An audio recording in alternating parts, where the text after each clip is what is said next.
नमस्कार दोस्तों, स्वागत है आप सभी लोगों का एक बार फिर से। देखिए आज जो है शरद पूर्णिमा है, 9 अक्टूबर शरद पूर्णिमा है। तो नारद पुराण के अनुसार इस दिन रात में मां लक्ष्मी अपने हाथों में वर और अभय लेकर के घूमती है। जो भी उन्हें जागते हुए दिखाई देते ध्यान से सुनना। इस दिन जागरण करना भी जरूरी है। धर्मशास्त्र कहते हैं इस दिन व्यक्ति को नहीं सोना चाहिए, क्योंकि इस मां लक्ष्मी जो अपने हाथ में स्वयंवर और अभय मुद्रा लेकर के घूमती हैं और जो भी जागते हुए दिखाई देते तो उनके घर में धन दौलत जितने भी आशीष हैं सब चीज दे देती हैं। तो देखिए ध्यान से सुनना। शाम के समय चंद्र उदय होने पर आज के दिन चांदी, सोने या मिट्टी के दीपक अपने घर में जरूर जलाना। शरद पूर्णिमा के दिन आपने बहुत से लोगों को छत पर खीर रखते हुए देखा होगा। कहा जाता है कि इस दिन आसमान से अमृत की वर्षा होती है। ऐसे में जो भी इस रात चंद्रमा के नीचे रख करके खीर खाता है उसे की किसी भी प्रकार के बीमारी नहीं होने देता। और कलयुग में सबसे ज्यादा बीमारी होना शुरू हो चुका है। देखिए स्वास्थ्य से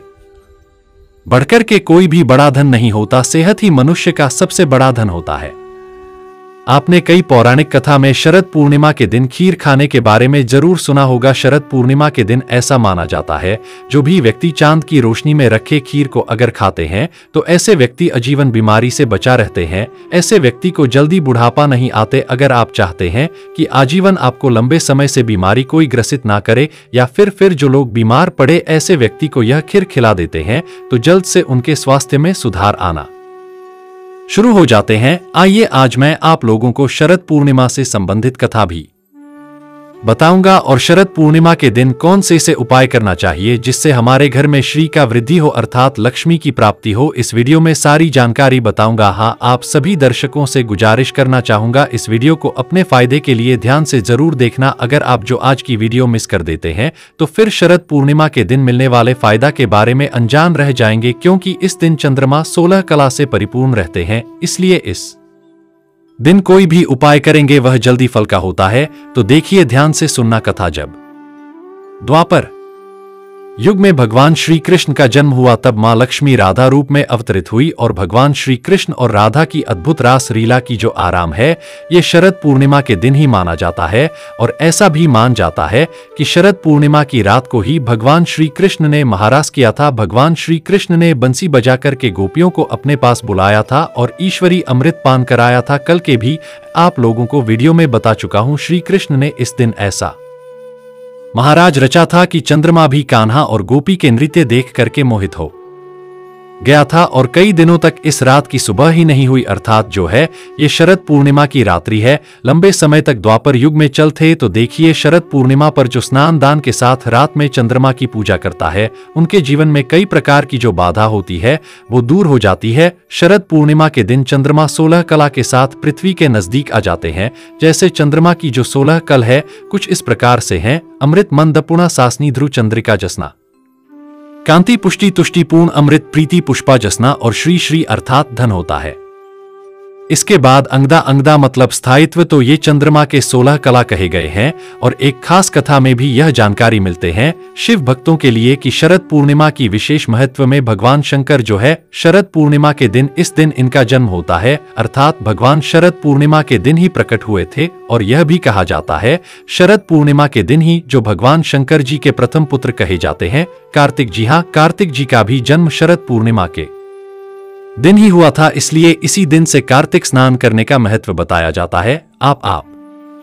आप इसके बारे में क्या रहा है हमें कमेंट सेक्शन में जरूर बताना। और कल के भी आप लोगों को वीडियो में बताया था कि लंकापति रावण ने शरद पूर्णिमा की रात, ध्यान से सुनना, लंकापति जो रावण है शरद पूर्णिमा की रात में चांद की किरणों को दर्पण के माध्यम से अपने नाभि पर रख करके ग्रहण करता था। और इस प्रक्रिया से उन्हें पुनः नव यौवन प्राप्त होता था, अर्थात उन्हें बुढ़ापा कभी भी नहीं सताए। चांदनी रात में कम से कम 10 से 12 बजे के बीच में आपको को कम वस्त्रों में शरद पूर्णिमा के दिन जरूर घूमना चाहिए से ऊर्जा की प्राप्ति होती है। पौराणिक मान्यता के अनुसार शरद पूर्णिमा के दिन माता लक्ष्मी का अवतारा भी हुआ था। इस दिन समुद्र से अमृत भी निकला था। और शरद पूर्णिमा के दिन माता लक्ष्मी उल्लू पर सवार होकर के प्रत्येक मनुष्य के द्वार में आती। इसलिए इस दिन कभी भी आप अपने घर की जो द्वार हैं, मुख्य द्वार की जो दरवाजे हैं, मुख्य द्वार की जो कपाट होती है, इसे जो है बंद नहीं करना चाहिए, बिल्कुल ही इसे खुले रखने देना चाहिए। शरद पूर्णिमा के दिन ध्यान से सुनना, इस साल शरद पूर्णिमा के दिन 3 योग बन रहे हैं, ध्रुव योग बन रहे हैं। इसके साथ उत्तरा भाद्र और रेवती नक्षत्र बन रहे हैं तो 3 जबरदस्त दुर्लभ योग बन रहे हैं, संयोग बन रहे हैं। तो शरद पूर्णिमा के दिन अगर कोई भी उपाय करते हैं, कोई भी टोने टोटके करते हैं तो ये तत्काल रिजल्ट देते हैं, चाहे आपकी गरीबी मिटाने हो में हो, चाहे आपके गंगाली मिटाने में हो। इस वीडियो में जानते हैं शरद पूर्णिमा के दिन किए जाने वाले उपाय। वीडियो में आगे बढ़ने से पहले, जानकारी बताने से पहले सभी दर्शकों से निवेदन करना चाहूंगा, वीडियो में आगे बढ़ने से पहले अभी तक कमेंट बॉक्स में जय माता लक्ष्मी नहीं लिखे तो जय माता लक्ष्मी जरूर लिख देना, क्योंकि इस दिन मां लक्ष्मी अर्थात श्री समुद्र मंथन से उत्पन्न हुई थी। और मां लक्ष्मी की जो लोग विशेष रूप से कृपा प्राप्त करना चाहते हैं तो इस दिन जरूर उपाय करना। ये आपकी फूटी किस्मत के ताले खुलेंगे, बंद किस्मत के ताले खुलेंगे, कैसा भी आपके दुर्भाग्य को दूर करके सौभाग्य में बदल देंगे। 7 से 8 टोटके बताऊंगा, जो टोटके आपको अच्छा लगे वह टोटके करना। टोटके का मतलब है कि वह सरल आसान क्रिया जो कि कम समय में आपको अच्छे फायदा दे। बहुत से लोग टोटके को गलत दृष्टि से देखते हैं। टोटके हम वह उसे बोल सकते हैं जो कि कम समय में आपको अच्छे परिणाम दे, अच्छे फल दे। तो आपको करना क्या है, चंद्र उदय के बाद गंगाजल को चांद की रोशनी में रखना है। ध्यान से सुनना, अगर आप चाहते हैं कि आपके घर के वास्तु मजबूत हो जाए, आपके घर में किसी भी प्रकार के नकारात्मक शक्तियों समाप्त हो जाए, तो चंद्र उदय के बाद गंगाजल को चांद की रोशनी में 10 से 15 मिनट तक रहने देना है। और आपको उसी टाइम में रात्रिकालीन में ही आपको जो गंगा जल रखे इसका छिड़काव पूरे घर में करना है। तो ऐसा माना जाता है इस उपाय से पूर्ण रूप से घर का शुद्धिकरण होता है, और जो घर शुद्ध हो जाए ऐसे घर में स्वत लक्ष्मी आ जाते हैं। और इस प्रकार के उपाय अगर इस दिन किया जाए तो मां लक्ष्मी ऐसे घर में स्वत बिना बुलाए आ जाती हैं। रात 11 से 1 बजे के बीच खुले आसमान के नीचे चांदनी रात में उत्तर दिशा की ओर मुख करके आपको बैठना है और मां लक्ष्मी का आपको मंत्र का जाप करना है। मां लक्ष्मी जैसे कि ओम श्रीम श्री नमः, अगर इस बीज मंत्र का जाप कर लेते हैं आजीवन, हम कहना चाहेंगे कभी भी आपको फिर धन की कमी नहीं होगा, क्योंकि इस दिन मां लक्ष्मी उल्लू पर सवार होकर कि पृथ्वी लोक पर भ्रमण करती है और देखती है कि कौन सा साधक जग रहे हैं। और अगर आप इस दिन जगते हैं तो माता लक्ष्मी बिल्कुल ही आपके घर में प्रवेश कर जाती हैं, आपके जीवन में प्रवेश कर जाते हैं। और ऐसा माना जाता है शरद पूर्णिमा की रात्रि को अगर कोई भी व्यक्ति चांद को निहारते हुए लंबे समय तक चांद को बिल्कुल एकटक देखते हैं, अर्थात अपने कभी नहीं झपका, तो ऐसे व्यक्ति जो दृष्टि होती है,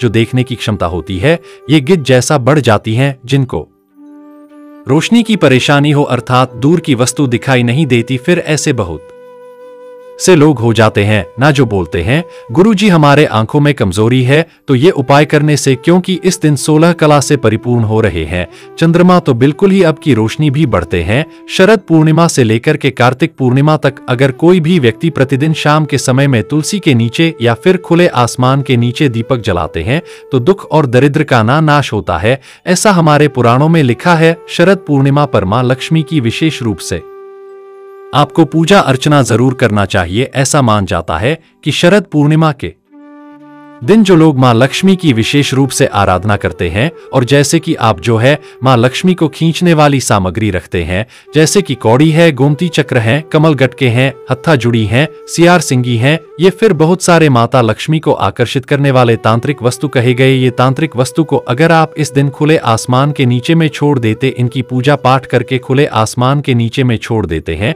तो ये जागृत हो जाती हैं और ये लक्ष्मी की तरह ही प्रभाव देते हैं जब तक ये आपके घर में जागृत अवस्था में रहेंगे। जब तक ये आपके घर में रहेंगे बिल्कुल ही आपको ईंधन की कमी नहीं होगा। ये लक्ष्मी की तरह ही प्रभाव दिखाते हैं, क्योंकि इस दिन हर देखिए जो चल और अचल ये दोनों प्रकार के जो वस्तु होती है इसमें मां लक्ष्मी का वास हो जाता है। इस दिन मां लक्ष्मी का प्रादुर्भाव हुआ था, जन्म हुआ था, इसलिए प्रत्येक वस्तु में महालक्ष्मी का वास माना जाता है।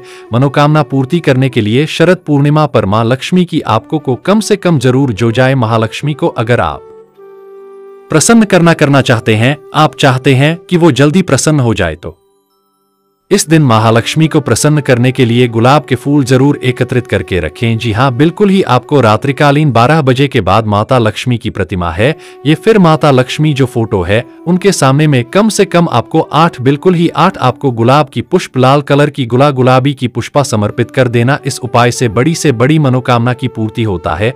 कमल से भी ज्यादा मां लक्ष्मी प्रसन्न गुलाब के फूल से होती है। जिस घर में अगर इस दिन गुलाब की इतर छिड़का जाए, कमल की पुष्पा, अगर कमल की पुष्पा चढ़ाया जाए, या फिर अगर इस दिन गुलाब की तरह छिड़कने के बाद लाल कलर की 8 गुलाब अगर मां लक्ष्मी को चढ़ाते हैं तो ऐसे घर में सभी प्रकार की मां लक्ष्मी स्वत मनोकामना की पूर्ति करा देते हैं और सभी प्रकार के श्री प्रदान करती है, अर्थात धन प्रदान करती है। इस दिन शरद पूर्णिमा के रात को धन के देवी मां लक्ष्मी की आपको बिल्कुल ही पूजा करना चाहिए और अपने घर के दरवाजे को बिल्कुल ही बंद करके नहीं रखना चाहिए। इस दिन मां लक्ष्मी घर में प्रवेश कर जाए और आपको 4 मुख का दीपक जरूर जलाना चाहिए। ऐसा माना जाता है जिस घर में 4 मुख का दीपक शरद पूर्णिमा के दिन जलाए जाते हैं, रात्रिकालीन में जलाए जाते हैं, पूरे रात्रिकालीन भर आपको जलाना है। तो शरद पूर्णिमा के दिन यह उपाय करने से धन संपदा सुख वैभव की प्राप्ति होता है। हिंदू धर्म में माता लक्ष्मी को हमेशा साफ सफाई से जोड़ा जाता है। ऐसा माना जाता है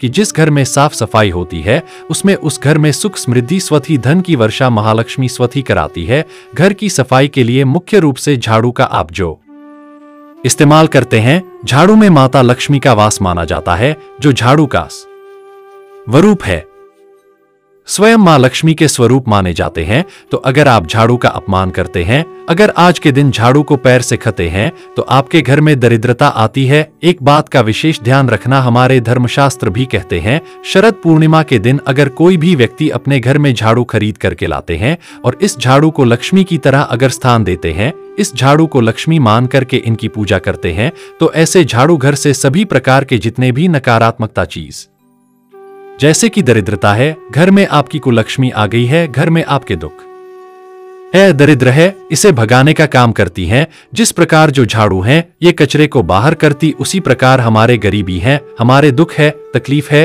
उसे भी ये बाहर निकालने का काम करती हैं। मैं सभी दर्शकों को कहना चाहूंगा, इस दिन बिल्कुल ही आपको झाड़ू ले आना चाहिए। अगर कोई भी व्यक्ति शरद पूर्णिमा के दिन झाड़ू खरीद करके लाते हैं, और झाड़ू हमेशा जोड़े के रूप में लाना चाहिए, जोड़े के रूप में झाड़ू खरीद करके लाइए और इसे आप अपने घर की उत्तर दिशा में जरूर रखना शुरू कर दीजिए। ऐसा माना जाता है जो उत्तर दिशा होता है ये देवताओं की दिशा होता है, मां लक्ष्मी की दिशा होता है। उत्तर दिशा धन के आवागमन का दिशा होता है, अर्थात धन आने का दिशा होता है। बाकी अगर आप दक्षिण दिशा में झाड़ू को रखते हैं तो इस बात का विशेष ध्यान रखना, आपके हमेशा पैसे लॉस में जाते हैं, अर्थात पैसे जो है भगना घर से शुरू हो जाते हैं। तो इस दिन झाड़ू बिल्कुल ही आप जो है घर में खरीद करके लाइए। झाड़ू नहीं खरीदना चाहते तो 4 मुख का दीपक अपने घर में पूरे रात्रि भर जलने देना और घर के जो दरवाजे वो खोल करके रखना, क्योंकि इस दिन मां लक्ष्मी प्रत्येक मनुष्य के द्वार में आती है। जो घर खुला रहता है उस घर में बिना पूछे प्रवेश कर जाती है।